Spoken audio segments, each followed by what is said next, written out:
So కేటీఆర్ని కేసీఆర్ని arrest అవ్వకుండా జైలుకు పంపకుండా కాపాడేది కిషన్ రెడ్డి అని చెప్పి కిషన్ రెడ్డి గారికి ఏం సంబంధం అంటున్నా ఏమైనా బుర్రుని మాట్లాడుతుందా లేదా ముఖ్యమంత్రి? ఏసీబీ ఎవరి కింద పనిచేస్తుంది?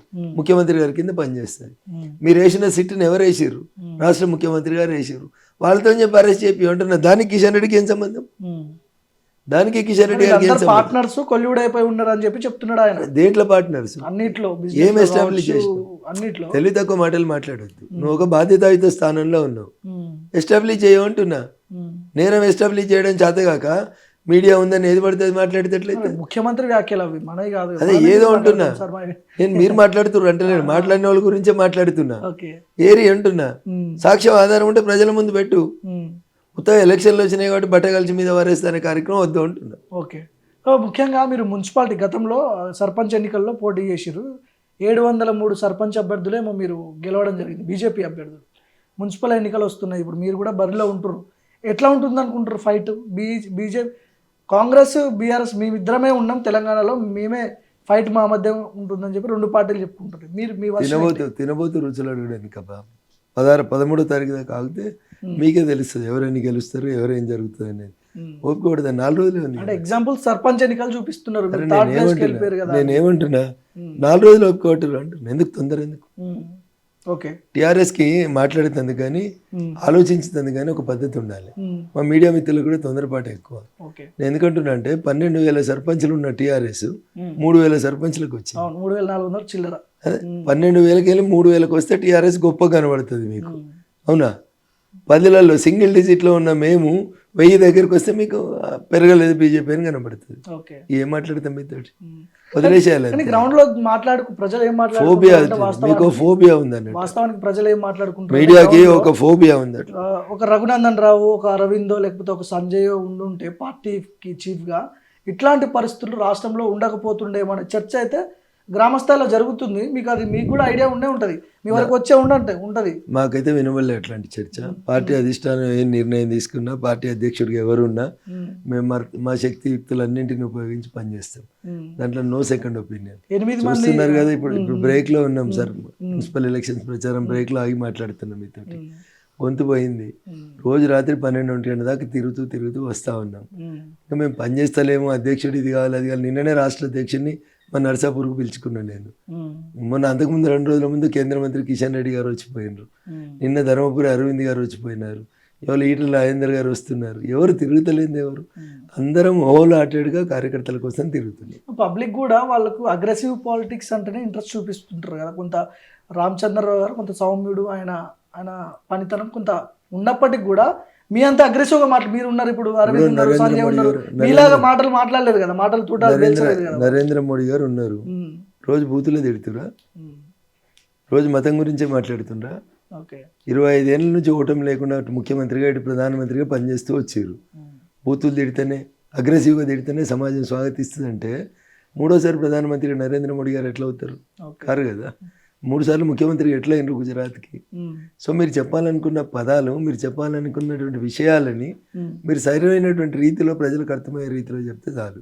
దానికి అగ్రెషన్ కావాలి, దానికి బూతులు తిట్టాలి, ఇట్లా మాట్లాడుకోవడం అయితే కరెక్ట్ కాదు ప్రజాస్వామ్యంలో అనేది నా అభిప్రాయం. భారతీయ జనతా పార్టీ నుంచి 8 మంది ఎమ్మెల్యేలు, 8 మంది ఎంపీలు, 2 కేంద్ర మంత్రులు ఉన్నారు.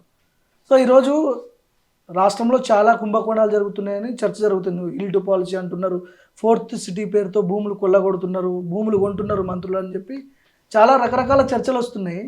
ఫైటింగ్ బీజేపీ తరపు నుంచి ఫైటింగ్ ఎక్స్పెక్ట్ చేస్తున్నారు ప్రజలు, కానీ కనిపించట్లేదనే ఇది ఉంది. ఏం చేస్తారు? అంటే నిరుద్యోగుల తరపున ఫైటింగ్ అంటే ఏం చేయాలని కోరుకుంటారు? కనీసం ప్రశ్నించాలి కదా. అంటే రాస్తలేరు కదా. మేము ప్రశ్నించినంత ఎవరు ప్రశ్నిస్తలేరు కదా. మీ కేటీఆర్ హరీష్ రావు గారు ఇచ్చేటువంటి డబ్బులు తీసుకొని నడిచేటువంటి యూట్యూబ్ ఛానళ్ళు, డబ్బులు తీసుకొని నడిచేటువంటి మీడియా మిత్రులు ఉన్న తర్వాత మేము ఏం చేస్తాం? ఆయన ఒక ఆయన సిరిసిల్ల ఎమ్మెల్యే, ఇంకొక ఆయన సిద్దిపేట ఎమ్మెల్యే. వాళ్ళ వార్తలు ఫస్ట్ పేజీలో ఉంటాయి. మేము ఎంపీలము, మా వార్తలు ఉండవు. దానికి ఎవరేం చేస్తారబ్బా? మీరు రాయకపోతే మేము ఏం చేస్తాం? వాళ్ళకి టీవీలు ఉన్నాయి, పేపర్లు ఉన్నాయి, యూట్యూబ్ ఛానళ్ళు ఉన్నాయి, అడ్వర్టైజ్మెంట్లు ఇచ్చుకోవడానికి 100 కోట్ల రూపాయలు ఉన్నాయి. ఎమ్మెల్యే కానోళ్ళవి కూడా క్వార్టర్ పేజీలు మెయిన్ ఎడిషన్లలో రాస్తాయి పేపర్లు. వాళ్ళ ఇష్టం, వాళ్ళ పేపర్లు, వాళ్ళ పైసలు, వాళ్ళ ఇష్టం. మనం ఏం చేస్తుంది దానికి భార్గవ్?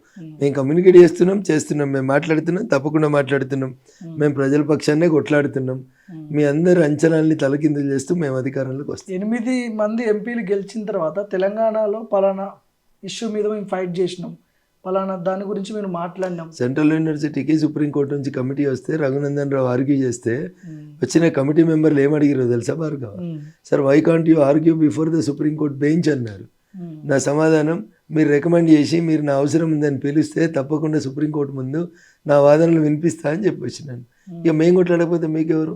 లాగుల తొండలు దొరగొడతా అని వాడిని వీడు బూతులు తిట్టుకున్నాడు, వీడిని వాడు బూతులు తిట్టుకున్నాడు, ఇవే మీకు నచ్చితే నేనేం చేస్తాను దానికి? మేము బూతులు తిడతలేకపోవచ్చు, మేము ప్రజల పక్షాన బరాబరి కొట్లాడుతున్నాం, ప్రతి సమస్య మీద మాట్లాడుతున్నాం. మాకున్నంత సమస్యల మీద అవగాహన ఇంకెవరికి లేదు ఈ రాష్ట్రాన్ని అనేది నేను 100% చెప్తాను. ముఖ్యమంత్రి మాట్లాడుతూ 70,000 ఉద్యోగాలు ఇచ్చినాము లెక్క పెట్టుకోండి అని చెప్పి అన్నారు. మీకేమనిపిస్తుంది ఉద్యోగాల విషయంలో, నిరుద్యోగుల విషయంలో?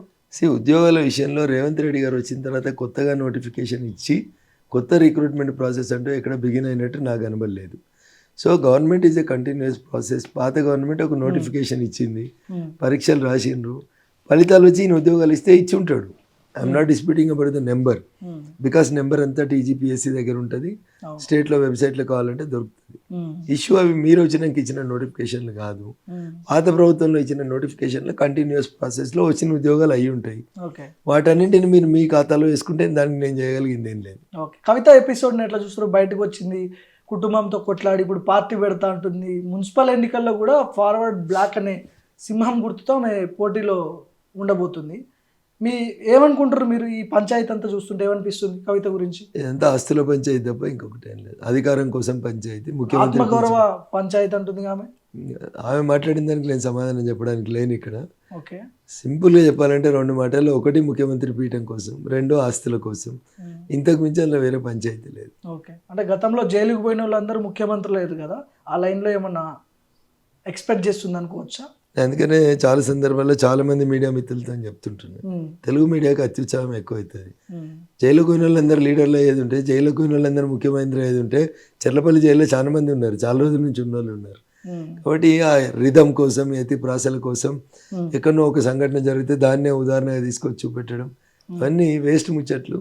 ప్రజలు ఓట్లేస్తే నాయకుడు అవుతాడు, ప్రజలు ఓట్లేస్తే ఎమ్మెల్యేలు అవుతారు, ప్రజలు ఓట్లేస్తే ముఖ్యమంత్రి అవుతారు. అవి ఏం లేకుండా జైలుకు వేస్తే ముఖ్యమంత్రులు అయితే ఎట్లయితారు?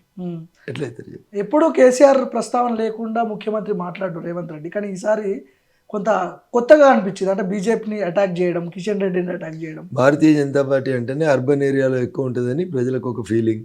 చదువుకున్న వాళ్ళంతా బీజేపీ వైపు ఉంటారనేది కాంగ్రెస్ వాళ్ళకి అనుమానం. దానికోసమని మా మీద దాడి చేస్తా ఉన్నాడు ముఖ్యమంత్రి.